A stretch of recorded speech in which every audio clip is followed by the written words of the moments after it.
Hello, everybody, and welcome back to another episode of a Messianic Bible study. This is episode 3, and I'll be continuing the second Genesis myth. Now, let me see. There's something I wanted to say about the previous chapter. I'll be starting in Genesis 4, but was there something that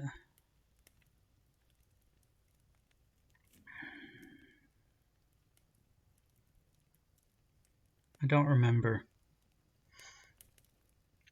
Well, maybe next time around. So, Genesis 4. A continuation of the second myth in Genesis, which is one of the founding myths of the Hebrew race, the Hebrew people, the nation of Israel. Genesis 4. Now Adam knew Eve, his wife, and she conceived and bore Cain, saying, I have gotten a man with the help of the Lord. And again she bore his brother Abel. Now Abel was a keeper of sheep, and Cain a worker of the ground. In the course of time, Cain brought to the Lord an offering of the fruit of the ground, and Abel also brought of the first fruit, of the firstborn of his flock, and of their fat portions. And the Lord had regard for Abel and his offering, but for Cain and his offering he had no regard. So Cain was very angry, and his face fell. The Lord said to Cain, Why are you angry, and why has your face fallen? If you do well, will you not be accepted? And if you do not do well, sin is crouching at the door. Its desire is contrary to you, but you must rule over it. Cain spoke to Abel his brother, and when they were in the field, Cain rose up against his brother Abel and killed him. Then the Lord said to Cain, Where is Abel your brother? He said, I do not know. Am I my brother's keeper? And the Lord said, What have you done? The voice of your brother's blood is crying to me from the ground, and now you are cursed from the ground, which has opened its mouth to receive your brother's blood from your hand. When you work the ground, it shall no longer yield to you its strength. You shall be a fugitive and a wanderer on the earth. Cain said to the Lord, My punishment is greater than I can bear. Behold, you have driven me away from the ground, and from your face I shall be hidden. I shall be a fugitive and a wanderer on the earth, and whoever finds me will kill me. Then the Lord said to him, Not so. If anyone kills Cain, vengeance shall be taken on him sevenfold. And the Lord put a mark on Cain, lest any who found him should attack him. Then Cain went away from the presence of the Lord and settled in the land of Nod, east of Eden. Cain knew his wife, and she conceived and bore Enoch. When he built a city, he called the name of the city after the name of his son Enoch. To Enoch was born Irad, and Irad fathered Mehujael, and Mehujael fathered Methushael, and Methushael fathered Lamech.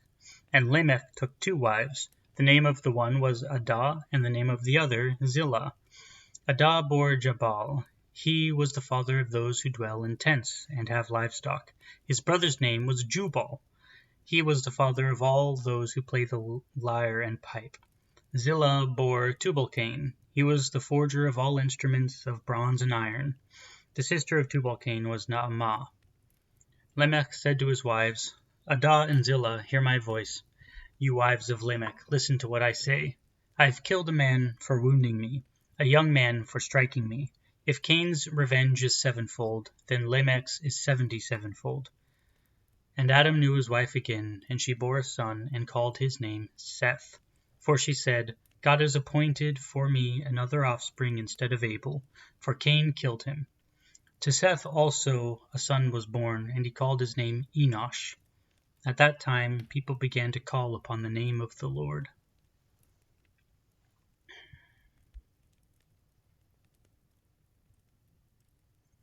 Okay. So the reason I say that this is part of the same myth is because, well, it begins, now Adam knew his wife Eve. And so just the syntax is a continuation. But also, when you read Genesis, you'll notice that most of the stories, if they are like a new myth that they're discussing, it'll it'll have the header, now these are the generations of X. Of course, the header for Genesis 3 and 4 is found, or actually it's found in Genesis 2. So going back to Genesis 2. These are the generations of the heavens and the earth when they were created, in the day that the Lord God made the heavens and the earth, or the earth and the heavens, when no bush of the field, etc., etc. Now, of course, we just heard the generations of the heavens and the earth in this, but one thing that you'll know if you know much about mythology in general is that there are a few creation myth types. One of them is creation ex nihilo, which would be it would be found here. In the beginning, God created the heavens and the earth, and so that's sort of like, if you see that as a header, then it's not really creation ex nihilo. But Christian tradition and Jewish tradition both proclaim that this is a creation ex nihilo phrase, and so what we have here is the first type of creation myth. But then you have the earth was without form and void, and darkness was over the face of the deep, and all that sort of stuff. So you have chaos sculpting myth, which is the second kind of myth. And then you have down, where is it? Here in verse 9, and God said, let the waters under the heavens be gathered together into one place, and let the dry land appear. And it was so. And this is another type of myth called the deep delver myth. And it's the idea that the god delves into the chaotic deep and brings up the creation. And so what you have are a bunch of these different kinds of myths that are represented in Genesis 1. But what you have is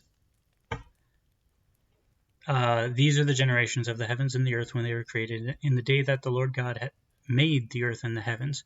What you have is a different type of creation myth of the heavens and the earth, and this is the more along the lines of the creation of man, and in detail how God created man and what the purpose of man is.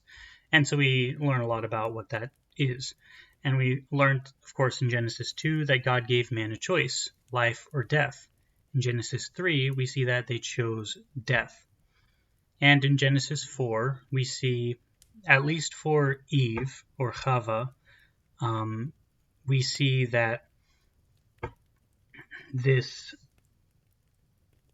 curse that was given to these people is coming somewhat to fruition.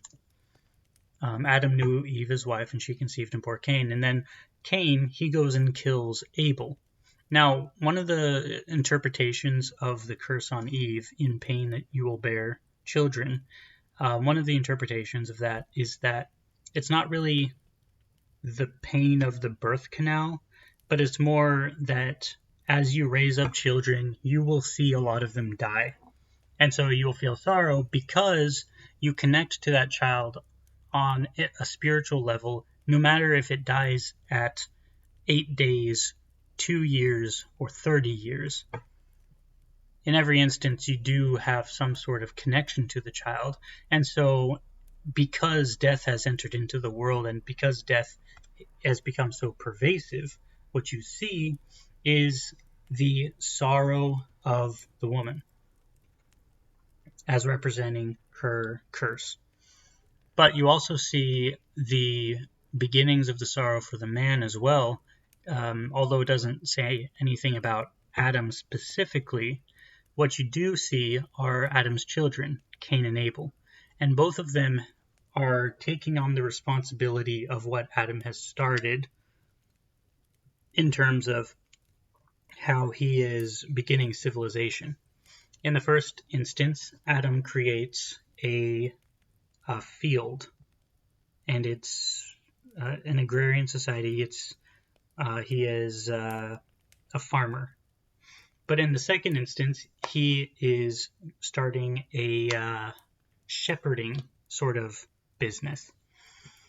And classically, if you look at ancient history, and especially when you're talking about like the first civilizations, there was sort of a polemic against both of these types of civilizations, the agrarian and the shepherding types, and they didn't really like each other all that much. The reason for that is, at least as it has been described in the mythology, in the poetry, and in the histories of the ancient world, the shepherds were more the rough and gruff types. They were nomadic. They lived in tents. Women didn't really desire them all that much. They were much more, just rough. But they produced a really valuable type of commodity, and that was milk. Now, of course, this is overly simplistic, which oftentimes polemics and these sorts of myths become. But they produced milk. Now, the farmer types were much more dainty, so to speak. Of course, if you go to a farmer today, and like a person today, a man today goes to a farmer of the ancient world, he probably won't look dainty. But compared to the shepherds, he was much more dainty. The shepherds had to fight off lions and wolves and whatnot. The farmer had to fight off like foxes and rabbits. So, there's a bit of a difference there. So there is this one myth, and I'm going to butcher it a little bit, but basically this woman is trying to decide whether or not she will marry a farmer or a shepherd. And she goes through this poetry saying, I love the farmer because he's comfortable. He has walls. He has steady increase or produce and food and that sort of stuff. And, he's living in a little society. He's on the cutting edge of culture. So this woman loves the farmer. But what the shepherd offers her is the milk and butter, which is the rich and flavorful produce from his flock. And she ends up going with, the woman was Ishtar, and she ends up going with both of them. So, because she's the divine prostitute. But the point of the poem is to sort of say that the two civilizations are coming together into one, and although they may not like each other, it's sort of different classes of people. Together, they can create a stronger, more coherent, and more well-rounded society. So you sort of see echoes of that sort of myth in Cain and Abel, and specifically Adam. Eve, her name now is Chava, which is one of the names for Ishtar in the Canaanite world. And Adam, he produces the farmer and the shepherd. Now, the issue here is, if we're basing it off of this paradigm, you have the more wealthy, the elite type of person who's living in solid walls made out of wood or stone. He brings his produce, but it's not tried by fire. It's not the best that he can bring. He wants to keep some of the best for himself. His brother is the shepherd. He lives a more nomadic lifestyle. He has to go where the grass grows in order to feed his flock. He fights lions and he fights wolves to protect his flock. He's learned something about self-sacrifice for this flock. And not only that, but as he's sacrificed himself for this flock, he's now offering the best of this, not to himself, but to God. And so there's this sort of character that's built up with the two of them. And you also see echoes of the priesthood. They're both trying to offer their sacrifices. but God favors one and not the other. He is saying that one is going to be the priesthood, but he's not saying that the other one is not going to have any position of authority. In fact, if anything at all, he might become the judges, because the judges in the ancient world, they sat in the wall of the city, and so that's what judges did. He might have become a judge. Shepherds, of course, they were much more symbolically representatives of kings and priests, but there's still a difference. Cain was going to be basically all of the middle classes, and Abel was going to be the upper and the lower classes. So there's a bit of stability in Cain's way of life, but there's definitely a lot greater advantage and also a lot worse advantage in Abel's life. But the issue here is Cain saw that God favored Abel and that he was likely going to get the priesthood and he was likely going to get the kingship.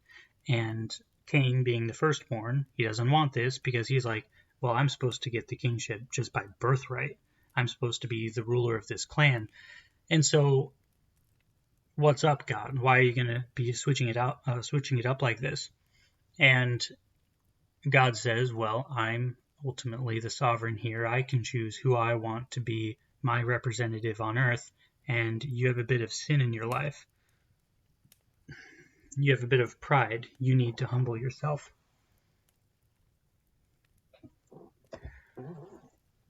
And of course, what happens is he doesn't humble himself. So Adam has produced both he's worked hard, and he's produced a flock, he's produced a farm, and his two sons are taking on the mantle of what Adam has produced. That's the idea of how Adam has sort of worked by the sweat of his brow, and now it's beginning to be taken by his progeny. The issue, of course, is they're jealous now of each other. At least Cain is jealous of Abel. So, this also actually gives us a bit of insight into... Okay, so let's suppose you're a fundamentalist, and you believe that roughly 6,000 to 10,000 years ago, God created the earth, and then from that, there was one man and one woman, and they produced all the world and all that sort of stuff. Where did Cain and Abel learn how to give offerings and sacrifices? Maybe they just, I don't know, some sort of interim era or something like that. I'm not sure. They just figured it out somehow.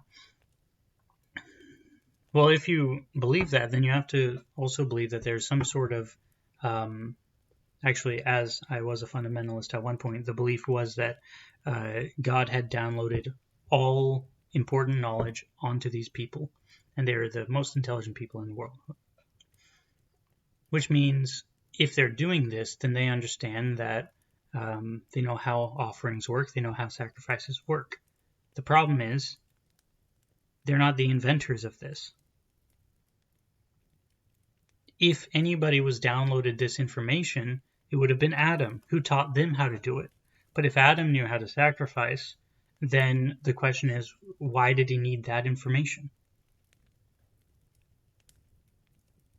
Well, you quickly lead into the priestly motif or the temple motif of the creation stories of the garden, where sacrifices are performed in the temple, and you begin sort of inserting the temple life into the garden as well.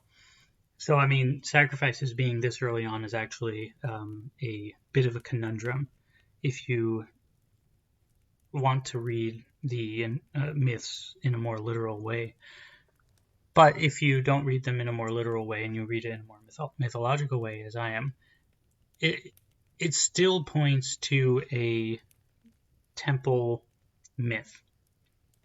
The garden is the divine garden, the divine temple of God, where heaven meets earth, and the presence and the holiness of God is all dwelt within that. And the two of them are bringing their offerings to God at his temple, not because they have invented offerings, but because it's a temple, and they know what temples require: offerings. But here's another issue. These offerings are not for sin. If they had been for sin, then the offerings would have removed them.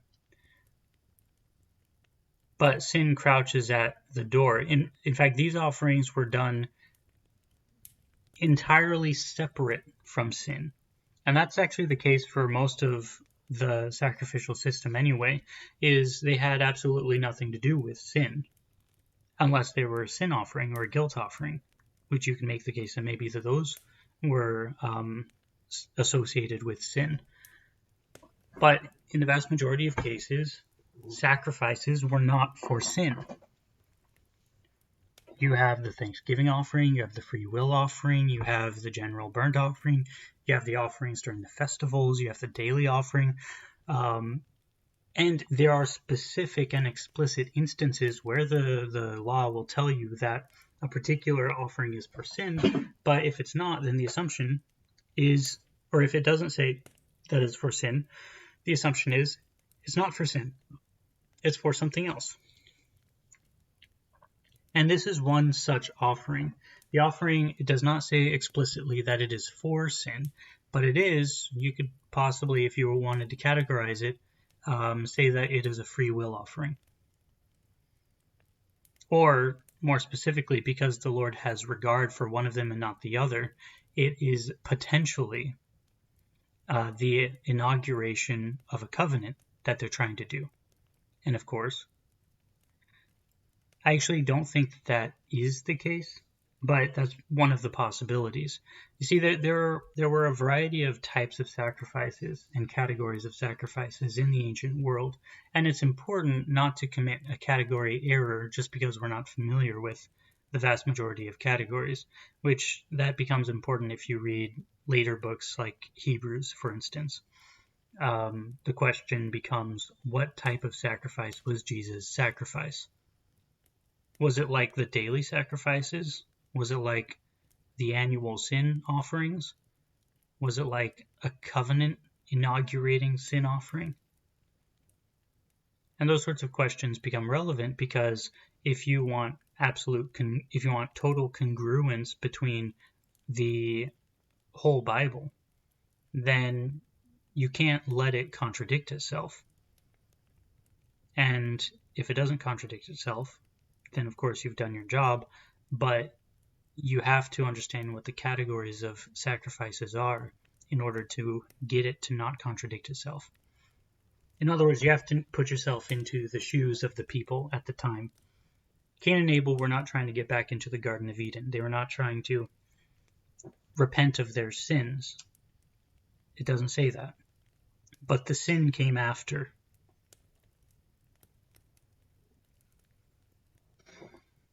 And so we also see the motif of the choice being given to them once again. You can choose to make a proper sacrifice or make an improper sacrifice. If you make the proper sacrifice, as Abel did, then in this instance, you are going to be chosen as the priest and as some sort of authoritative figure. Now, if you are Cain and your brother is about to be accepted as the authority over you, especially your younger brother, what do? Well, the choice is given to you again. Are you going to be angry with him? Are you going to try to usurp him? Or are you going to submit to the will of God? So, in this sense, it's like a Jacob and Esau story. The younger brother is chosen, and it's up to the older brother to submit to that choosing. At which case, if you do well, will you not be accepted, is the question. And the answer is yes. you will do well. But if you do not do well, sin is at your door, and its desire is to have you. And that's the same choice given to all of the patriarchs.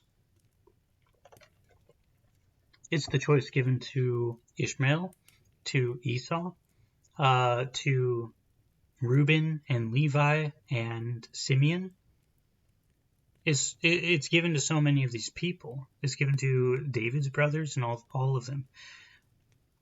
God has a particular hierarchy in mind, and he knows who he wants to choose ahead of time, and it's up to everybody under that, like on the lower levels of that hierarchy, to submit to the people who are above them.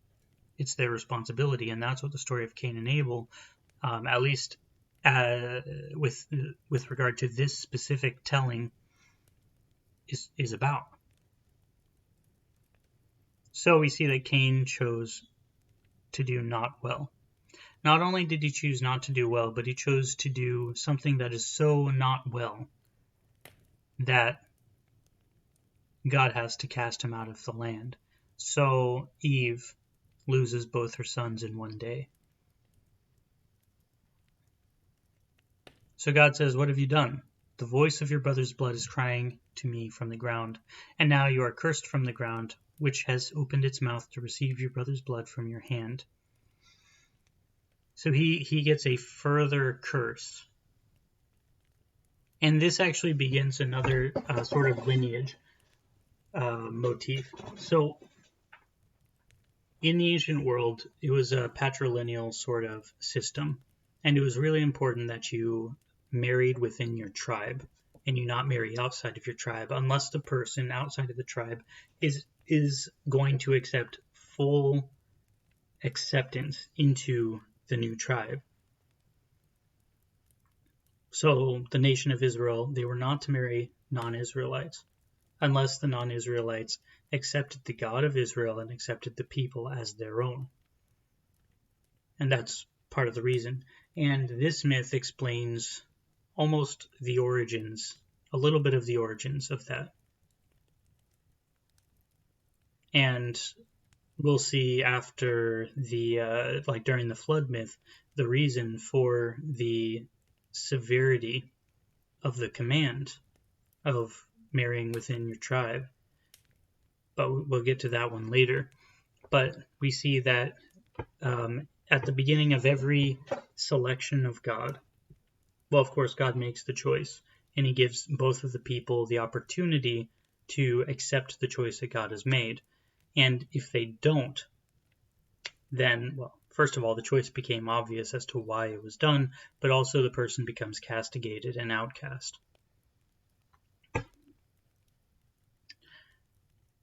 So you see the introduction of the out group and the in group in this passage. And it's not based on race, these are brothers, but it's based on behavior, ultimately. But then we also see another interesting thing. The earth,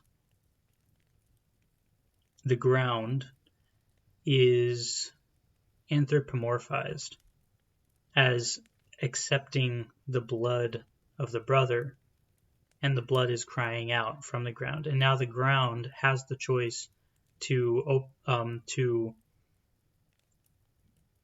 yield its produce to Cain or to not. And this demonstrates one of the maxims of Scripture, and that is not only that our sin harms us, it harms other people, it offends God, but it offends God's creation as well.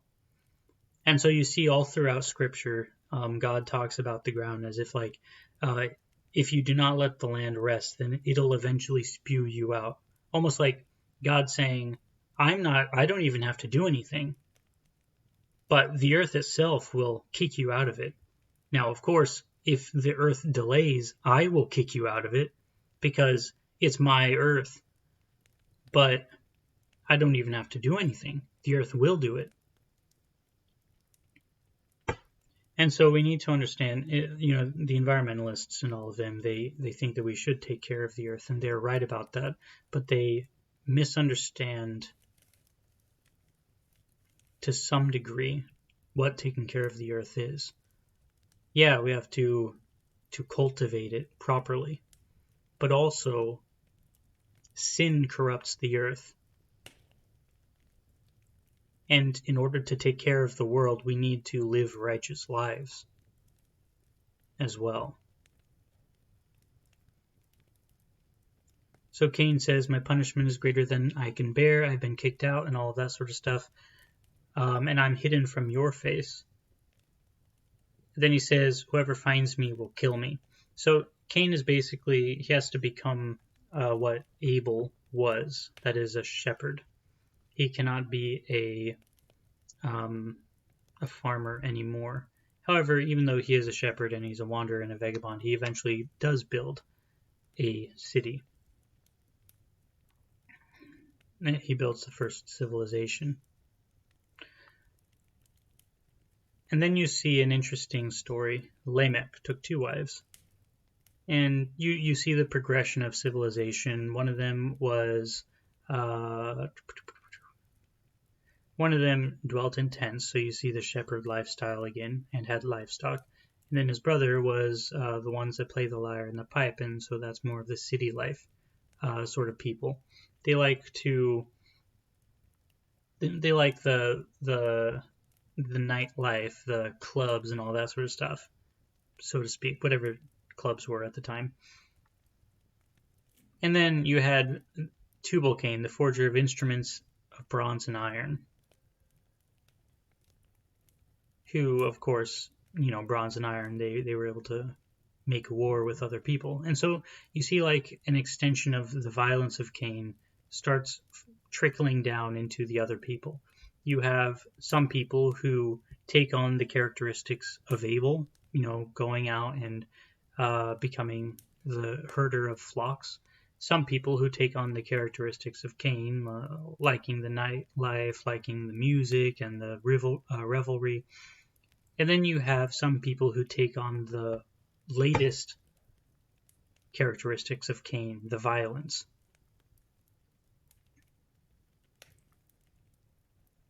And then the sister of Tubal-Cain was Naamah. I'm not entirely sure why Naamah is mentioned.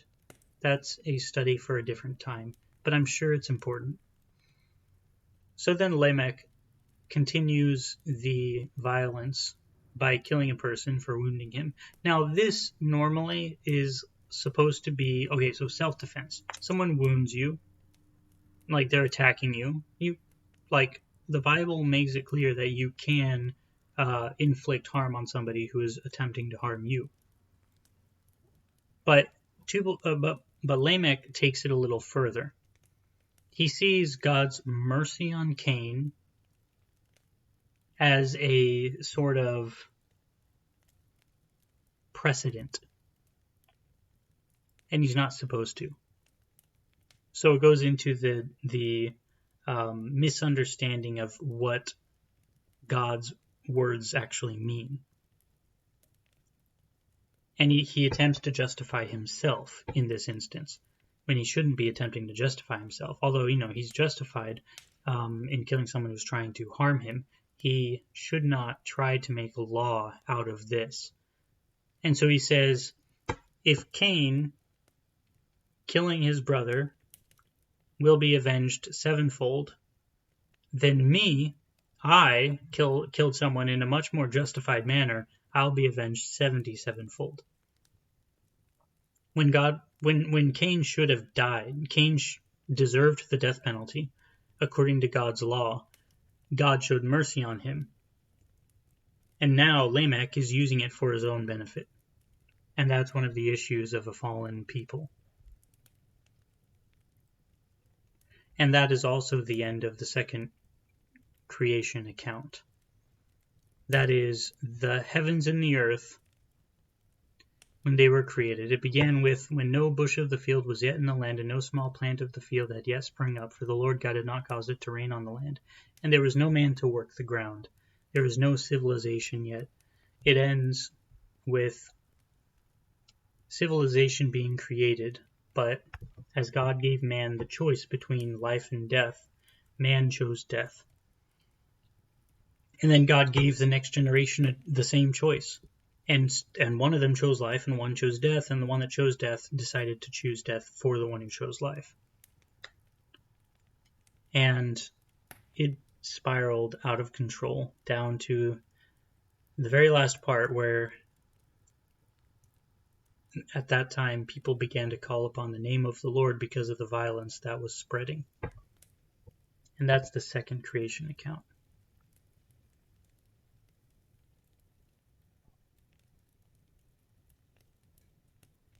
Yeah, so I'm beginning to pick up the pace a little bit, which is good. So we begin with Genesis 5. Now this begins the next Genesis myth, and we know that because it says this is the book of the generations of Adam, of mankind. When God created man, he made him in his likeness. He made him in the likeness of God. Male and female he created them, and he blessed them and named them man when they were created. So you see all of these things are being repeated not because we don't know them already, but they're being repeated to indicate that this is a separate myth. This is a new story narrative that we should, on the one hand, distinguish it from the previous two and from the next two, but on the other hand, it's connected. And so again, we get this idea of two stories held in tension with each other just a little bit in terms of like the specifics of the narrative, but what we're supposed to take from the narrative, the practical application of the narrative, all of it is consistent with itself.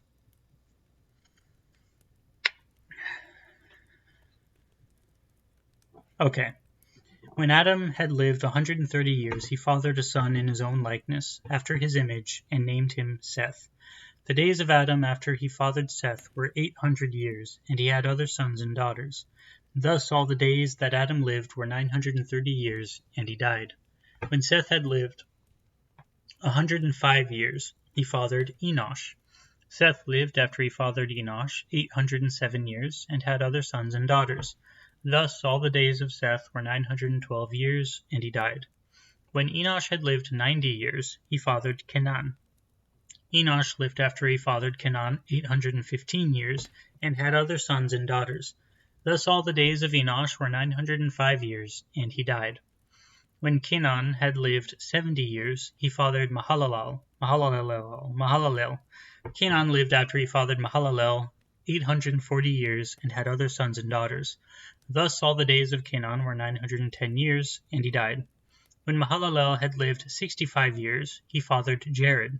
Mahalalel lived after he fathered Jared 830 years, and he had other sons and daughters. Thus all the days of Mahalalel were 895 years, and he died. When Jared had lived 162 years, he fathered Enoch. Jared lived after he fathered Enoch 800 years, and he had other sons and daughters. Thus all the days of Jared were 962 years, and he died. When Enoch had lived 65 years, he fathered Methuselah. Enoch walked with God after he fathered Methuselah 600 years, and had other sons and daughters. Thus all the days of Enoch were 365 years. Enoch walked with God, and he was not, for God took him. When Methuselah had lived 187 years, he fathered Lamech. Methuselah lived after he fathered Lamech 782 years, and had other sons and daughters. Thus all the days of Methuselah were 969 years, and he died. When Lamech lived 182 years, he fathered a son, and called his name Noah, saying, Out of the ground that the Lord has cursed, this one shall bring us relief from our work, and from the painful toil of our hands. Lamech lived after he fathered Noah 595 years, and had other sons and daughters. Thus all the days of Lamech were 777 years, and he died. After Noah was 500 years old, Noah fathered Shem, Ham, and Japheth. Now, these are the genealogies. This one's a pretty famous genealogy in Messianicism because each of the names tell a different part of the Jesus story, supposedly. It's nice, but we don't really need to go into that. But we begin with, this is the book of the generations of Adam. This is the next myth, and this goes on until Genesis 6, 8. And then it goes into the next myth, which is more of a sub-myth because it's of the same basic thing.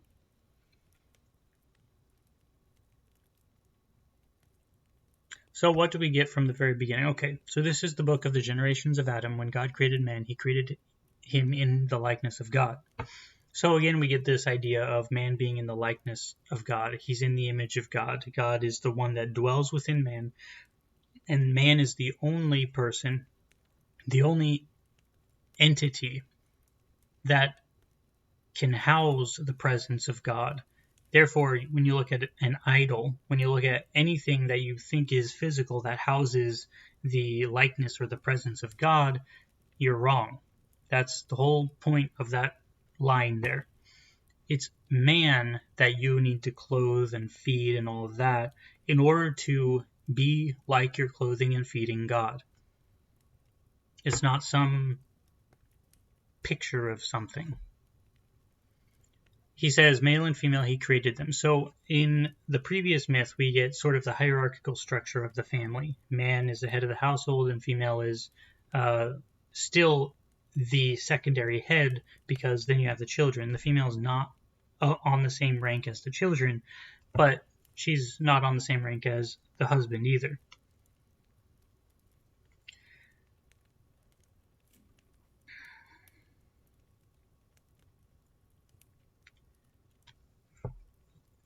But now we go back to a more sort of egalitarian view here. And I say that just because, the Bible's not egalitarian, but in these myths switch between viewing man and woman as basically the same unit, as not the same unit, and then as the same unit again. And it is true. The whole point of the previous myth is to say that when a man and woman gets married, they create a new household, and they are not two anymore, but they are one. And Jesus says, what God has brought together, let no man separate. And so then it moves into the genealogy. And the genealogy is a bit of a strange one to modernize, but it's not really all that strange if you were in the ancient world. Pretty much every genealogy in the ancient world, when extrapolated backwards, like let's say you had this king and then this king and this king, and all of these three kings lived in your era, then okay, he lived 30 years, he lived 50 years, he lived 20, and all of that sort of stuff. And so you can write that as a chronicler.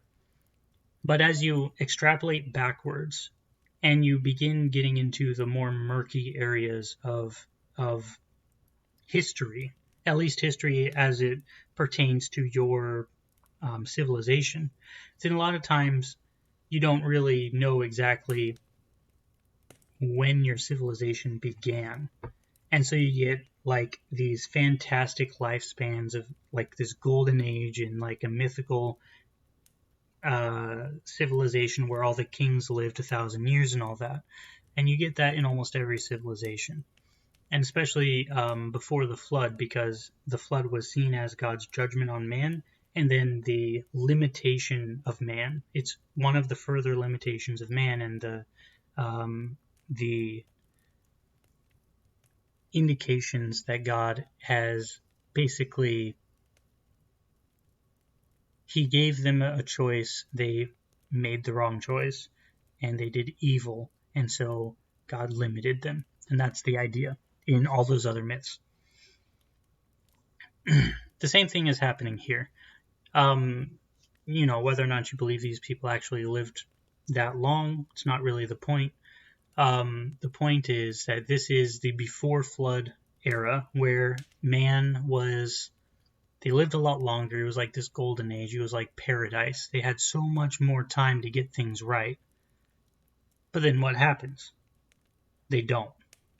They still make the same errors, and so as punishment for their errors, God limits their lifespan. And it's an explanation of, okay, what we gain from that is if we make errors, God limits our lifespan.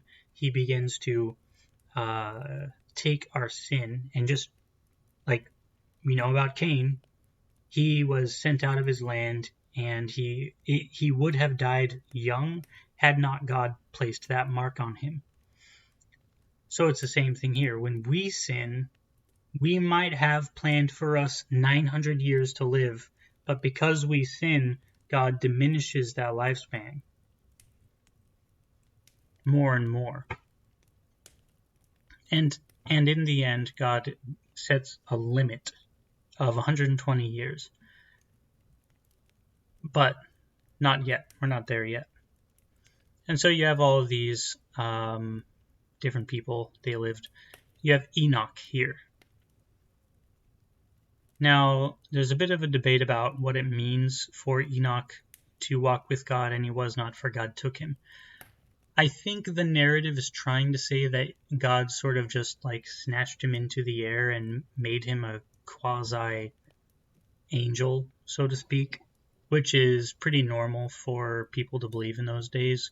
It's more of like the Christian hyper-rationalization that creates strict distinctions between humans and angels. I think that's more what it's saying. Some scholars have said that Enoch walking with God and then God taking him is more of like the type of language that other people use when God has sort of just struck him dead and that sort of thing, which could be. The whole point here is that Enoch was a righteous person, though, and so maybe God took him because he had fulfilled his purpose early, maybe something along those lines. But I think the more likely reading, at least as we read it as mythology, the more likely reading is that God took him up and gave him a sort of an angelic role. At least just from the text. I know there are a bunch of other myths that sort of sprung out of Enoch. I'm not dealing with those right now. I'm dealing with this text as it is, right here, as it might have been conceived of by a bunch of people who just came out of Egypt after the New Kingdom. Okay.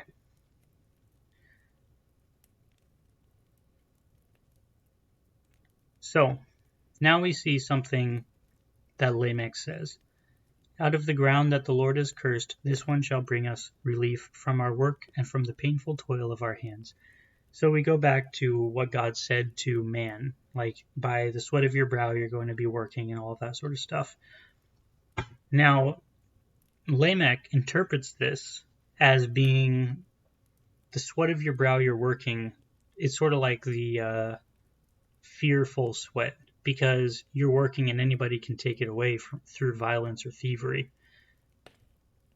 Because that's sort of the world that Lamech is living in, a violent, corrupt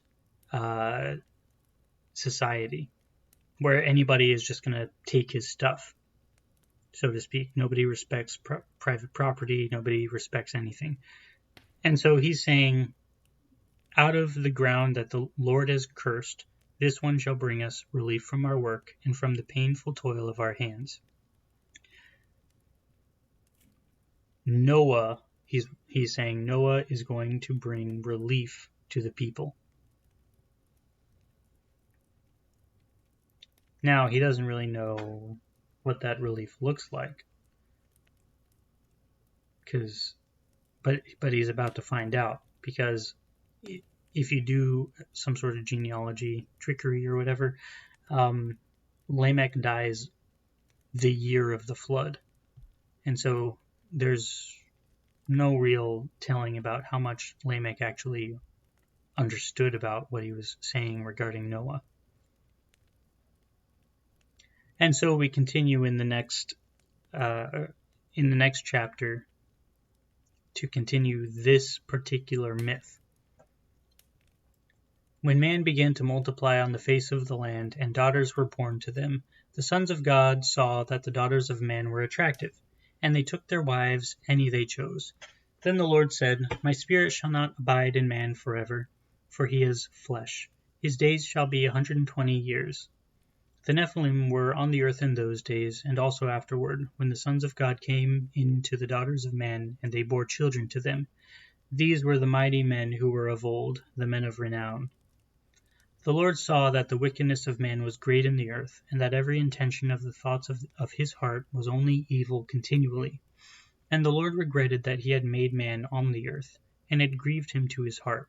So the Lord said, I will blot out man, whom I have created, from the face of the land, man and animals, and creeping things, and birds of the heavens, for I am sorry that I have made them. But Noah found favor in the eyes of the Lord. These are the generations of Noah. Noah was a righteous man, blameless in his generation. Noah walked with God, and Noah had 3 sons, Shem, Ham, and Japheth. Now the earth was corrupt in God's sight, and the earth was filled with violence. And God saw the earth, and behold, it was corrupt, for all flesh had corrupted their way on the earth. And God said to Noah, I have determined to make an end of all flesh, for the earth is filled with violence through them. Behold, I will destroy them with the earth. Make yourself an ark of gopher wood, make rooms in the ark, and cover it inside and out with pitch. This is how you are to make it. The length of the ark, 300 cubits, its breadth, 50 cubits, and its height, 30 cubits. Make a roof for the ark, and finish it to a cubit above, and set the door of the ark in its side. Make it with lower, second, and third decks. For behold, I will bring a flood of waters upon the earth to destroy all flesh, in which is the breath of life under heaven. Everything that is on the earth shall die. But I will establish my covenant with you, and you shall come into the ark, you, your sons, your wife, and your sons' wives with you. And of every living thing of all flesh, you shall bring 2 of every sort into the ark, to keep them alive with you. They shall be male and female. Of the birds according to their kind, and of the animals according to their kind, of every creeping thing of the ground according to its kind, 2 of every sort shall come in to you to keep them alive. Also take with you every sort of food that is eaten, and store it up. It shall serve as food for you and for them. Noah did this. He did all that God commanded him.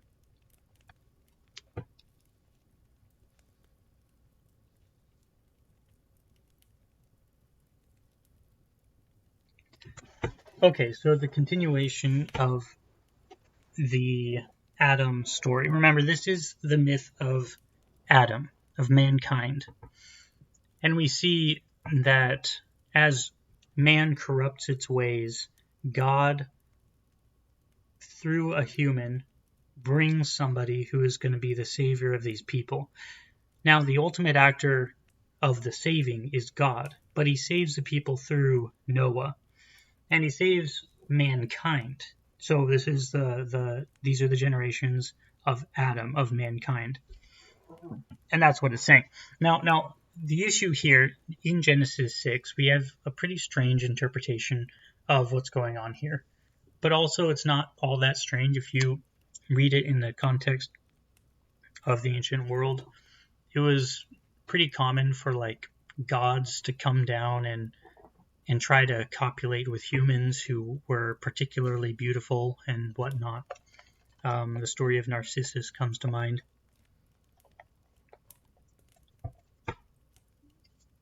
But first of all, God removes that title from them. They are not gods, they're the sons of God. But not only that, they see that it's not unilateral. These sons of God are coming into the daughters of men, and they took them as wives. But what does God say? My spirit shall not abide in man forever, for he is flesh, his days shall be 120 years. God's issue is not with the sons of God. God's issue is with man. The Lord saw that the wickedness of man was great in the earth, and that every intention of the thoughts of his heart was only evil continually. And the Lord regretted that he had made man on the earth, and it grieved him to his heart. So, when you read this, you shouldn't read that these Nephilim were in the earth, and there was some sort of genetic corruption of man, and God is upset with these Nephilim that have genetically corrupted man, and there's only one pure human on the earth and all that sort of stuff. I know I used to believe this, but that's not what it's saying. It's the wickedness of man that was great in the earth, not of the Nephilim. Though, like, we don't know what the Nephilim were, but the Nephilim were humans. You could say that they were humans with extraordinary power because they had some sort of blessing from their heavenly fathers or whatever, but they were humans, ultimately. They were in every way humans. They were man. And so God regrets that he created man, not that he created the sons of God. If the interpretation of the sons of God is that they are angels or whatever, then God's not angry with them, at least in this passage. You could say, well, there was definitely a mythology built around this later, after Noah and everything. But God's not, the direction of his ire is not at the sons of God here. It's at man. And that's so important for interpreting this passage. Okay, let's continue. My spirit shall not abide in man forever, for he is flesh. Now this is also really important. As the earth becomes more and more corrupt, because man is corrupting the earth, God's spirit begins to remove itself from man. Now these are the generations of mankind. This is the myth of mankind. So humans corrupt the earth more. Humans corrupt themselves more. And then there's this sort of positive feedback loop. Humans corrupt the earth, and the earth makes more way for humans to corrupt it, because it sets up less barriers to that corruption, because the earth is also sort of like the spiritual realm and everything. And so eventually even the spirits are coming in and corrupting mankind as well. And so man and the spirits and the earth are all getting corrupted together, and God's saying, well, geez, I need to start over, because mankind has seriously messed this up. So he says, my spirit will not dwell in man forever. Before God says this, it was normal for his spirit to dwell in man. But now you also have to sort of understand the implications of a culture that puts a lot of emphasis on purity. Purity, and this is from two sources, Yehezkel Kaufman's book, The Religion of Ancient Israel, and also Jonathan Haidt's book, I think, on happiness, I believe, or it might have been The Coddling of the American Mind. But both of them are pointing to one truth about the ancient world, is that purity was seen as getting closer to God. That is holiness. And this is why it's such an important thing for God to show us what is holy and what is profane, what is godly and what is not godly. So as people move, and what that means is profane, or to be impure, is not seen as sort of like becoming more demonic, but in the ancient world it was seen more as embracing death and embracing animalness. You're becoming more like animals. And we know, what does the Spirit of God do in us? It distinguishes us from animals. And so as humanity at large becomes more and more animalistic, God's like, my spirit's not going to dwell in these guys. They're choosing to make themselves impure. And my spirit of holiness, being one that cannot handle that, is going to remove itself from them. It will not continue to try to turn their hearts away from their impurity. I will give them up to it. Of course, this is speaking about man at large, but it's also speaking about each individual man. As humans continue to turn towards darkness and evil and unrighteousness and lawlessness, God eventually gives them up to it. That can happen to me. It can happen to you. It can happen to America as a nation. It could happen to the entire world. And what's happening here is it's happening to the entire world.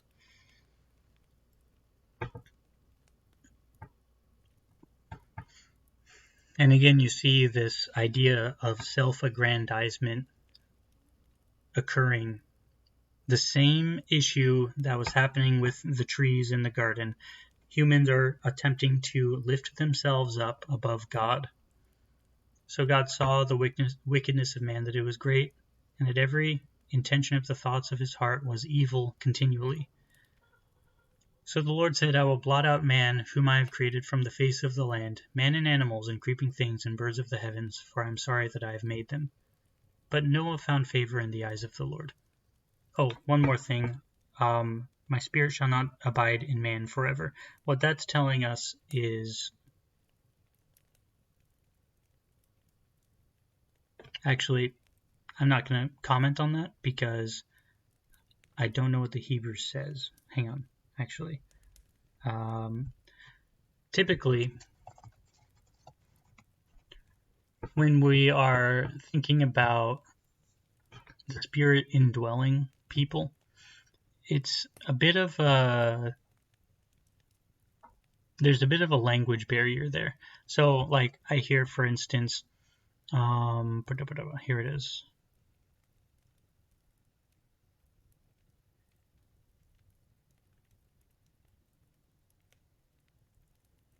Okay.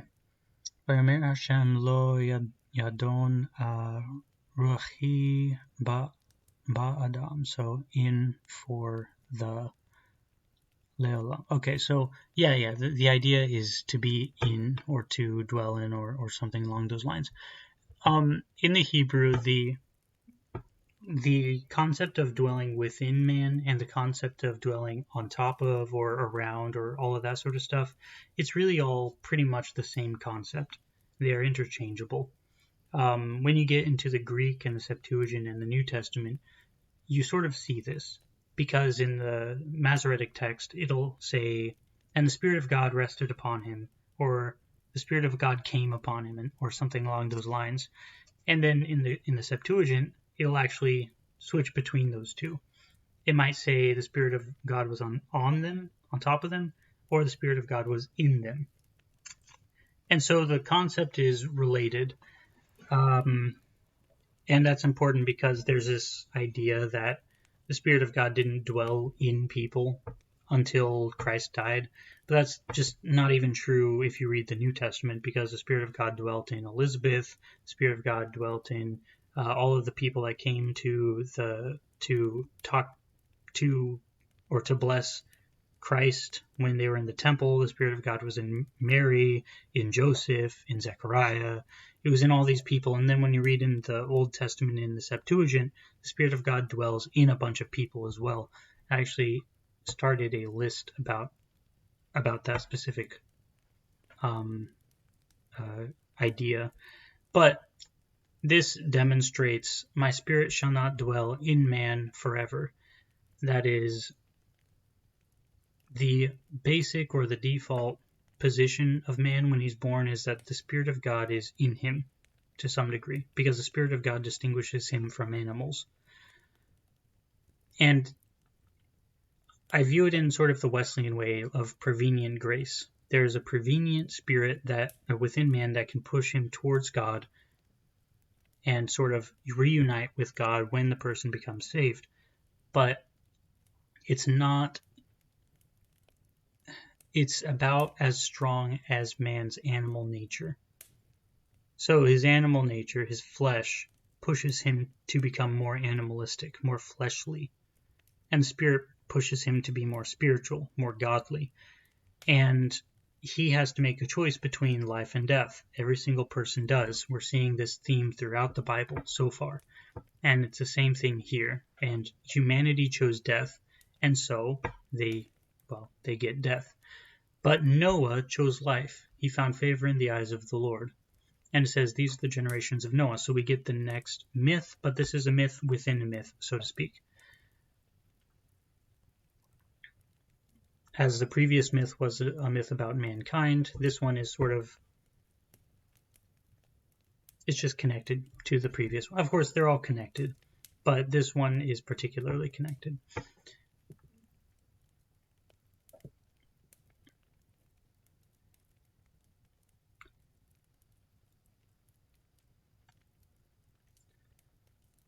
So, and we see here, starting in verse 11, now the earth was corrupt in God's sight, and the earth was filled with violence. We already know that. The Lord saw the wickedness of man, that it was great in the earth, and that every intention of the heart of his heart was only evil continually. So we already know that it was corrupt and filled with violence. But this is the nature of retelling or of switching to a new myth, because it's its own little story. It's self-encapsulated for a particular purpose, and so some of these details need to be repeated. And God saw the earth, and behold, it was corrupt, for all flesh had corrupted their way on the earth. And God said to Noah, I have determined to make an end of all flesh. So he already said, I'm going to blot them all out. So now he's repeating this because it's a new myth. For the earth is filled with violence through them. Behold, I will destroy them with the earth. Make yourself an ark of gopher wood. Make rooms in the ark and cover it inside and out with pitch. This is how you are to make it, etc., etc. So Noah, we already know what Noah means. It was revealed to us in Genesis 5, and it says, out of the ground that the Lord has cursed, this one Noah shall bring relief from our work and our painful toil of our hands. So Noah means that out of the ground that the Lord has cursed, Noah will bring rest. So these are the generations of Noah. These are the generations of the rest that God brings to man after they have corrupted themselves so entirely. He was blameless in this generation, a righteous man. So we see a righteous and blameless man in his generation is going to be the savior of the world, essentially. And Noah walked with God, and Noah had 3 sons, etc., etc. Now, Noah and his family are the only righteous people in the entire world, which is pretty interesting. But what God tells him to do is to construct this ark. And the construction of the ark is actually pretty interesting and important. It's used twice, I think, in Scripture. Probably more, but in 2 specific times in the Torah. Here and with Moses. And in both instances, there's this essentially savior of the world being put in a basket or being put in a water insoluble entity and being saved from the floods, being saved from the violence that's surrounding them. And so there's a connection between Noah and Moses. And because there's a connection between Noah and Moses, there's also a connection between Noah and Jesus, because Jesus is the second Moses. And so God said to Noah, I have determined to make an end of all flesh, etc. And he builds this ark. Now, the ark also is pretty interesting. It's basically sort of like, almost like a cube, except an elongated cube. Well, I guess a cube is like the same dimensions and all, the same 3 dimensions and everything, but it's different. It's like a square and everything. But what we see is the ark actually resembles, in terms of its design, the temple. So again, we get this temple that is going to be the sort of saving of the world. And within the temple is the one righteous man in the entire world that goes into it and saves those who are connected to him. And all the floods come in and try to destroy this temple and this person, but none of them can. And the floods, the waters, they represent death.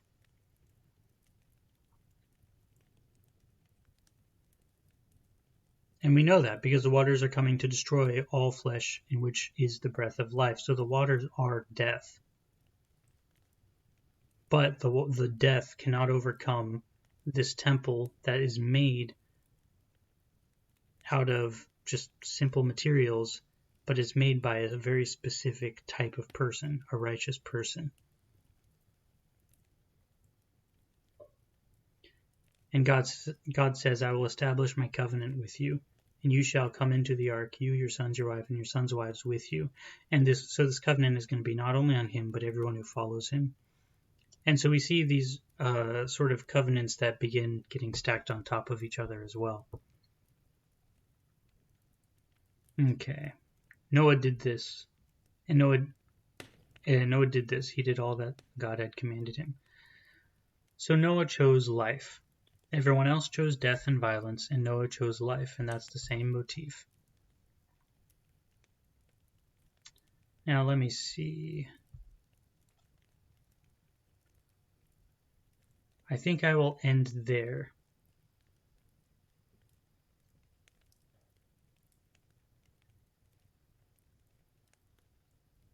The next myth begins in Genesis 10.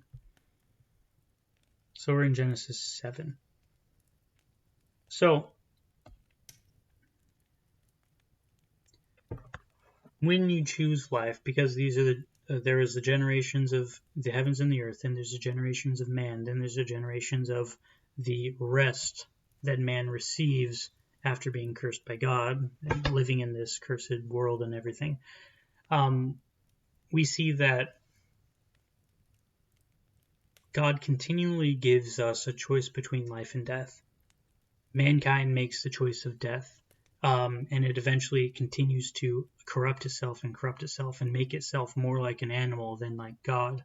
And so God eventually says, well, I'm going to take my spirit away from them. But although he does this, he finds the people who are righteous in the world, and he takes them up, redeems them through his temple from all death. Now, the temple, of course, is representative of the heavenly temple, but ultimately it also is representative of the earthly temple.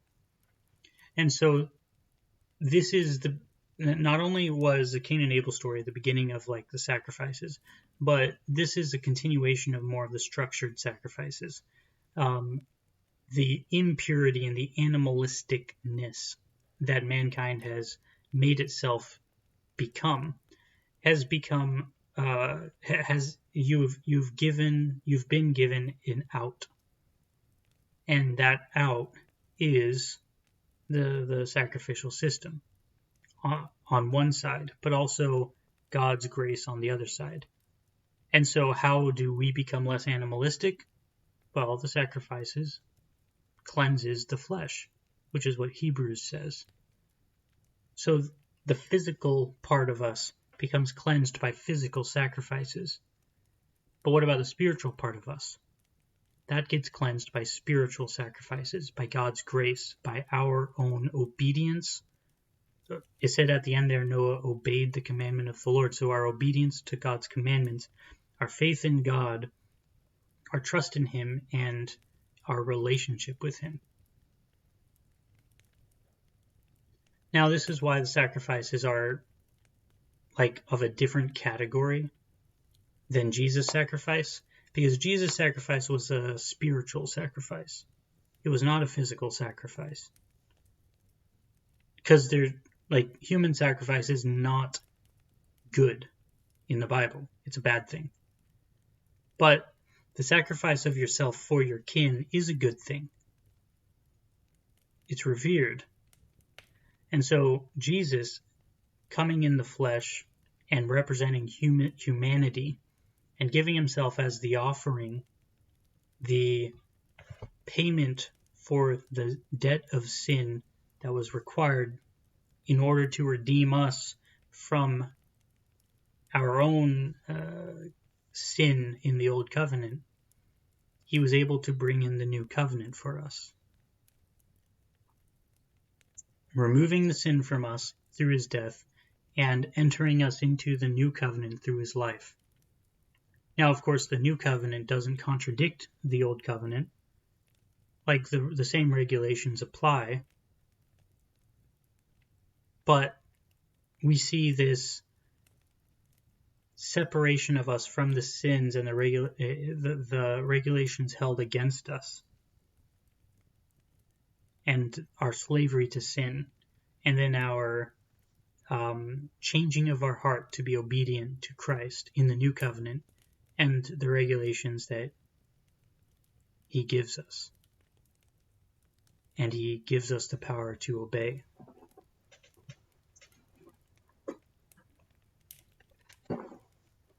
And it's important because that's one type of sacrifice. The Levitical sacrifices were physical sacrifices, and Hebrews is clear about that throughout the entire book. Those things are not the things that remove your sin. All they do is purify your flesh. Now, purification of the flesh is important. You can't enter into God's physical sanctuary if you are not purified in the flesh. And Ezekiel 44:9 makes that clear. Nobody's going to enter into his sanctuary unless they're circumcised both in heart and flesh. And that is part of the purification. So both of them are important because we are both physical and spiritual beings combined. But you can't make the mistake of getting the categories mixed up. Jesus' sacrifice was a separate category from the Levitical sacrifices. And Jesus' sacrifice was more akin to the sacrifice of Noah, more of a sacrifice of his own self into God's presence than a physical sacrifice. And we even saw the sacrifices of Cain and Abel. They didn't remove their sins. The sacrifices themselves had no power, but the sacrifices cleansed them physically, even though they may have been dirty on the inside, as Cain was.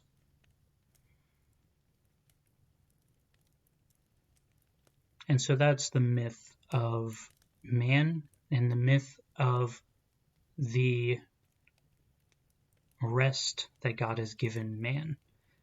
But we're not done with that second myth quite yet. It goes through Genesis 9, so we'll pick it up next week.